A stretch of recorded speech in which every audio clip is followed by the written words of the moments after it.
The sun shone brightly that spring morning, illuminating every corner of our home. I stood in the kitchen, the sweet scent of rosemary and garlic filling the air. Today was special. I had planned a surprise dinner for Julian, a chance to rekindle the warmth that seemed to fade between us. My heart raced with excitement. Would he love the meal? Would he notice the little touches I added to make the evening perfect? As I set the table, I couldn't shake a nagging feeling. I brushed it aside, convincing myself it was just nerves. But deep down, I felt a strange tension, as if the universe was trying to warn me. I poured a glass of wine, took a deep breath, and smiled. This was going to be a night to remember. I walked to our bedroom, eager to invite Julian to join me. I pushed the door open, a bright smile on my face. But the moment I stepped inside, my heart dropped. Time stood still. There was Julian, tangled in the sheets, arms wrapped around another woman. The sight shattered me in an instant. I could only manage a whisper. "Julian?" His head snapped up, eyes wide with shock, but the woman didn't move. She looked at me with a mix of surprise and guilt. I felt my chest tighten, a suffocating blend of disbelief and pain. How could this be happening? My mind raced as I tried to grasp the reality before me. "Althea, Julian started, but the words vanished in the air as I turned away, my heart beating like a drum. I stumbled back, not knowing where to go or what to feel. Betrayal echoed through me, a cold reminder that I was not the woman he wanted. I had built a life, a home, around the idea of us, and now it lay in ruins. Tears streamed down my cheeks, but I held my ground. I couldn't let him see my weakness.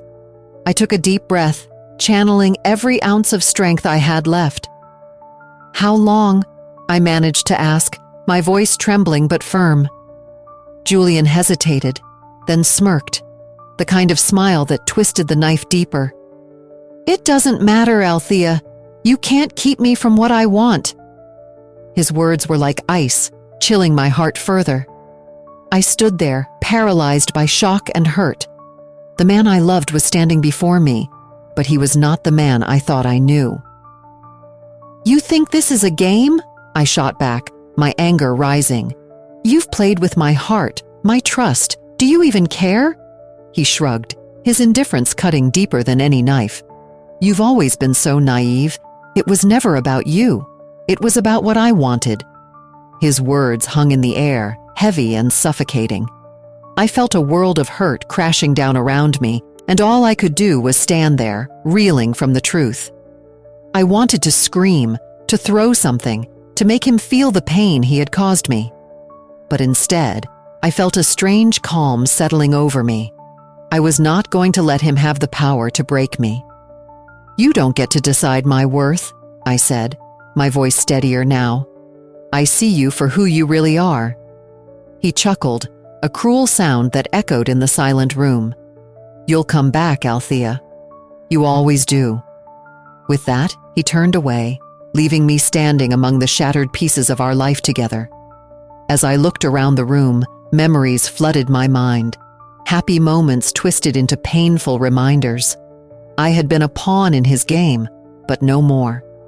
The betrayal was still raw, but a flicker of resolve sparked within me. I would not be broken. I would reclaim my story, no matter how hard it would be. With tears still glistening in my eyes, I took one last look at the bed where my heart had shattered. I would not stay in this place of pain. I would rise from the ashes of betrayal and find my way back to myself. This was only the beginning. I stood in the center of our living room, the air thick with the weight of betrayal. I could still see Julian's cruel smile from that morning, a memory that clawed at my heart. With every breath, I felt the need to uncover the truth behind his lies. I had to know how deep his betrayal ran. Determined, I pulled out my phone and began to dig into his life. I started with his social media accounts, scrolling through photos of our friends, family, and a few that looked new. I paused when I saw a picture of Julian with a woman I had never met before. They were smiling, too close for comfort. My heart sank. "Who is she?" I whispered to myself, feeling tears prick at the corners of my eyes.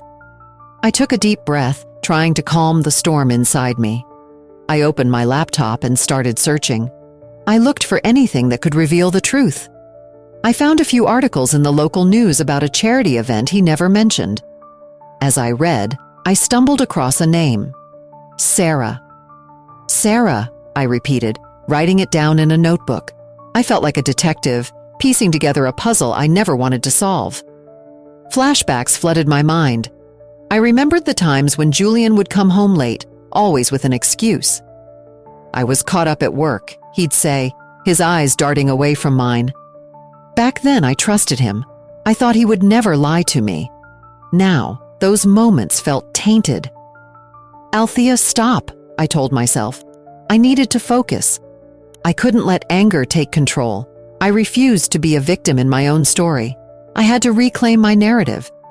As I continued to search, I called my best friend Lila. "I found something," I said, my voice trembling. "What did you find, Althea? Are you okay?"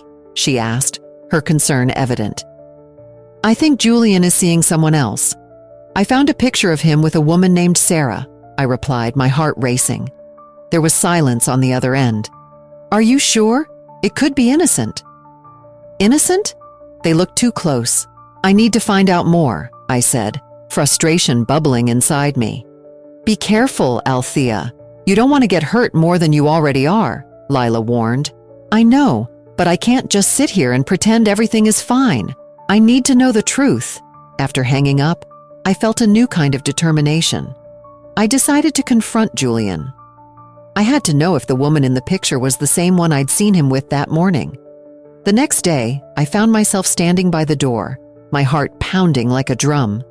I had invited Julian to dinner, hoping it would give me the chance to talk. As the clock ticked closer to 6, I prepared myself. When he walked through the door, I forced a smile. "Hey, Julian, dinner's almost ready," I said, trying to keep my voice steady. "Smells great, babe," he replied, his eyes lighting up. But I could see a flicker of something else. Was it guilt? As we sat down to eat, I looked at him, my heart racing. "Julian, we need to talk," I said, my voice firm. "About what?" he asked, feigning innocence. "About Sarah. Who is she?" I blurted out, the question hanging in the air like a heavy cloud. His expression changed, and for a moment, I thought I saw panic. "Althea, I can explain. It's not what you think," he stammered. "Then tell me, because I can't keep living in this lie," I pressed, my voice rising. He took a deep breath, but I could see the walls closing in around him. "You're overreacting," he said, dismissing me with a wave of his hand. "Overreacting? I found a picture of you two together. How can you think this is nothing?" My heart raced with anger and hurt. "Althea, it was just a friendly event. You know how social life is," he replied, but I could hear the cracks in his voice. I realized then that I was standing at a moral crossroads. I could either seek revenge, lash out at him, or I could find a way to heal and reclaim my sense of self. With confusion swirling in my mind, I took a deep breath. "I can't be part of this any longer," I said quietly, my heart heavy with the weight of truth.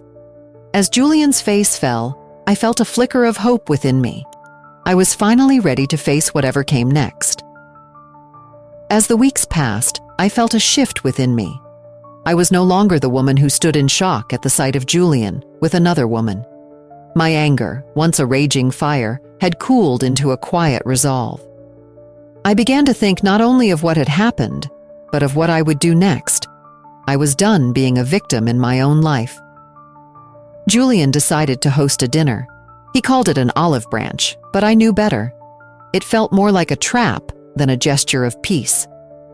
I spent the day preparing myself. I wore a simple yet elegant dress, hoping to appear calm and collected. Inside, however, my heart raced with anticipation and fear. I was ready to confront him. As I set the table, memories of our love washed over me. I remembered the nights we shared laughter, the mornings filled with sweet kisses, and the dreams we had built together. But I knew that nostalgia would not serve me tonight. I had to steel myself against the warmth of those memories. I was not the same woman who believed in our fairy tale. When the doorbell rang, my stomach churned. I opened the door to find Julian standing there, a charming smile on his face.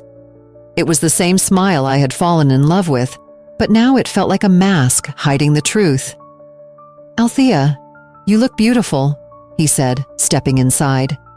"Thank you," I replied, forcing a smile that didn't reach my eyes.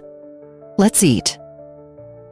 Dinner began and we made small talk about the weather and mundane things, but I could feel the tension in the air. Each bite of food felt like a reminder of the lies he had fed me. I needed to break the silence, to cut through the facade we had built around us. "Julian," I said, my voice steady but filled with emotion. "I know about her." He looked at me, his fork pausing mid-air. "What do you mean?" "Don't play dumb with me. I know about your affair. I saw you with her."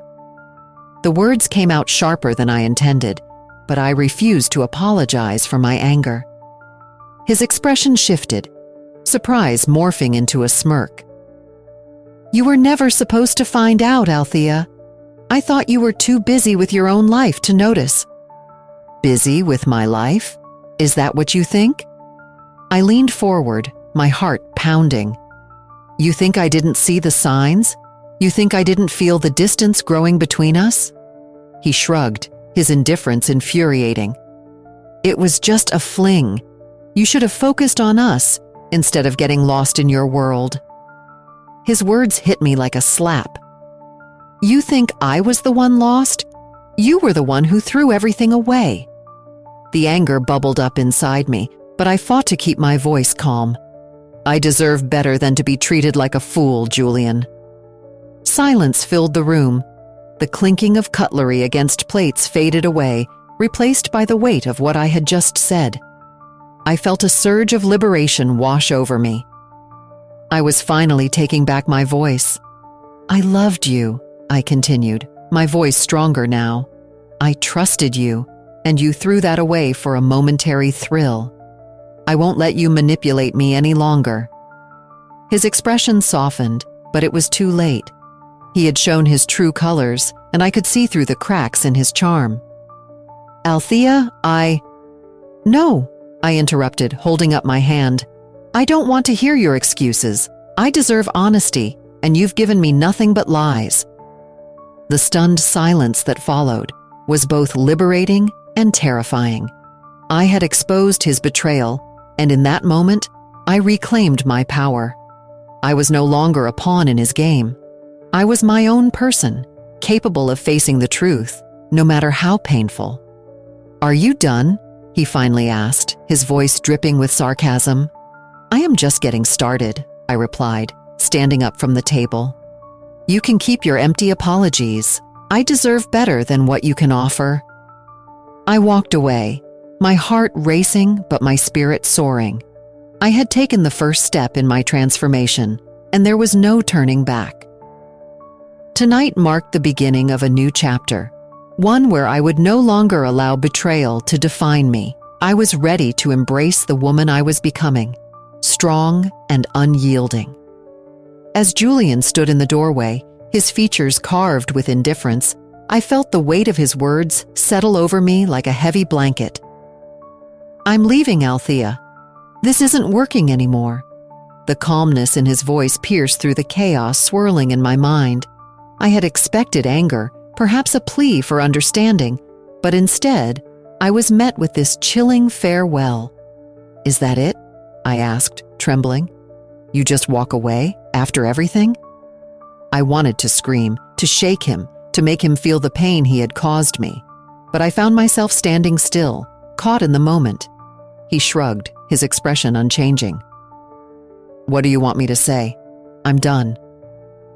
It was like a punch to the gut.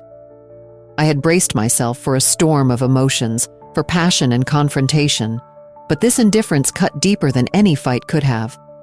I watched as he turned away, his back to me, and I felt a strange sense of clarity wash over me. I would not chase him. I would not beg him to stay.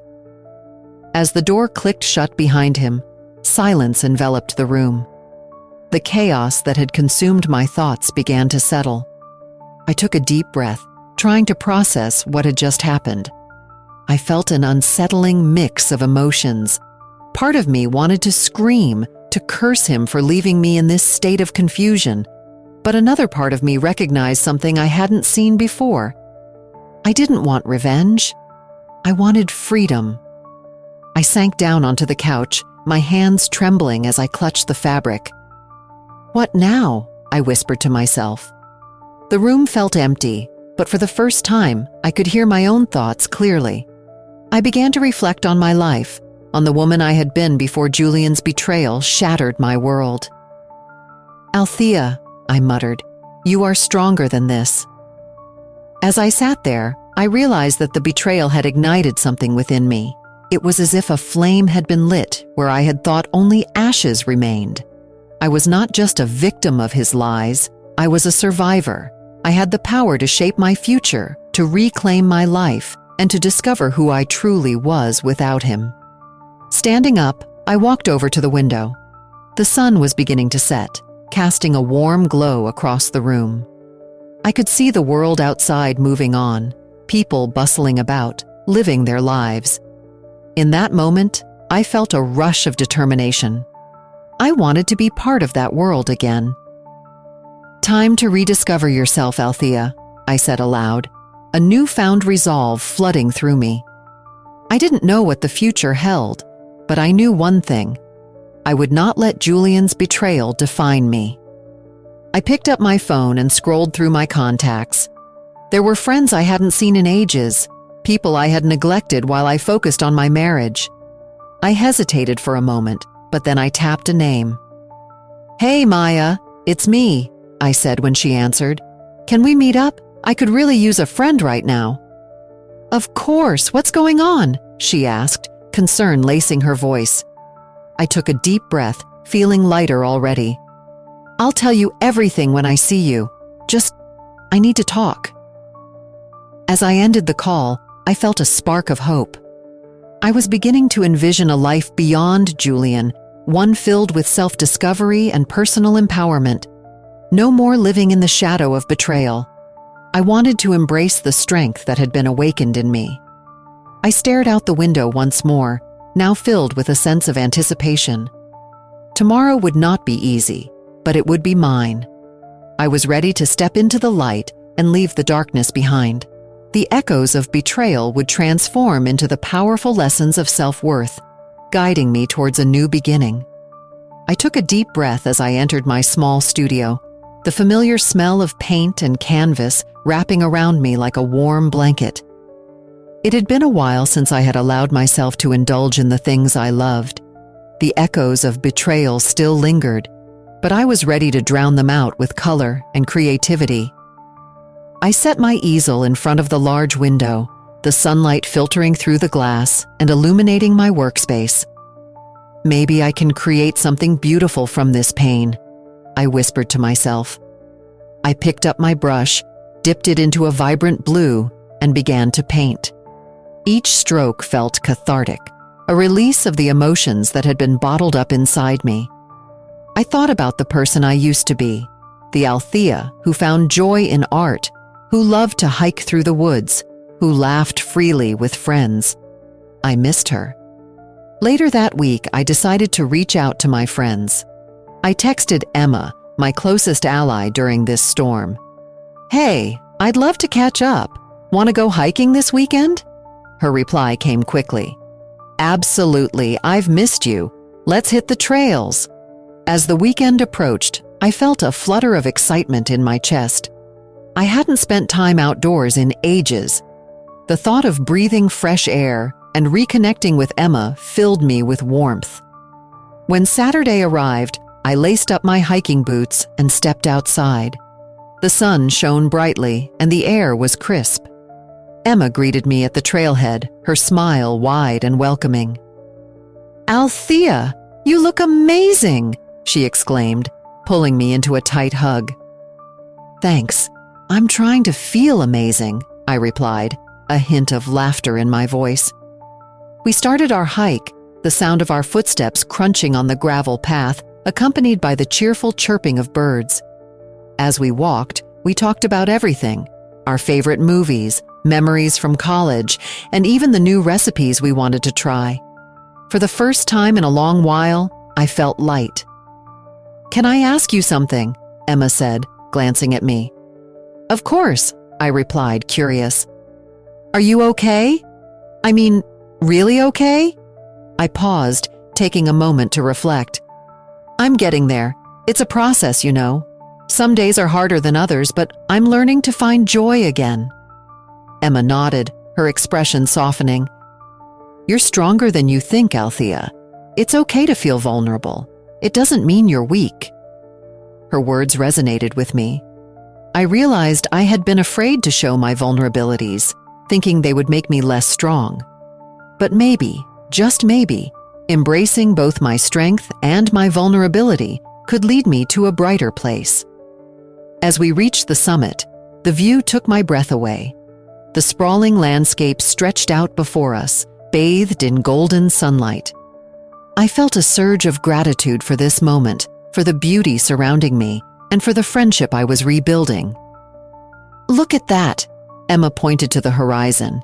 "It's breathtaking, isn't it?" "It truly is," I replied, my heart swelling. "I feel like I'm starting to see the world again." We sat on a rock, taking in the view, and I shared more about my journey of self-rediscovery. I spoke of painting, of how it brought me joy, and how I was learning to forgive myself for Julian's betrayal. "You deserve to be happy, Althea," Emma said firmly. "Don't let anyone take that away from you again." As we descended the trail, I felt lighter, as if each step was shedding the weight of my past. I had spent so long caught in the echoes of betrayal, but now those echoes were transforming into lessons about self-worth and resilience. Back at my studio, I picked up my brush again, inspired by the day's adventures and the support of my friends. I painted with a renewed sense of purpose. The colors danced on the canvas, telling a story of hope and healing. In that moment, I understood that my journey was just beginning. I was not just a victim of betrayal. I was a woman reclaiming her life, her passions, and her joy. And with each brushstroke, I forgave myself for the past and embraced the promise of the future. Standing at the threshold of a new chapter in my life, I felt a mix of excitement and nervousness. The journey through betrayal had changed me in ways I never thought possible. I had learned to embrace my strength, and now I was ready to step forward into a world where I could be truly free. My friends organized a small gathering to celebrate my new beginning. The atmosphere in my living room was warm and inviting, filled with laughter and chatter. As I looked around, I saw the faces of the people who had stood by me. They had been my lifelines when I felt lost, and tonight they were here to help me celebrate my rebirth.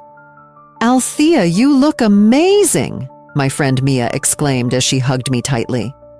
Her support had been a constant source of comfort.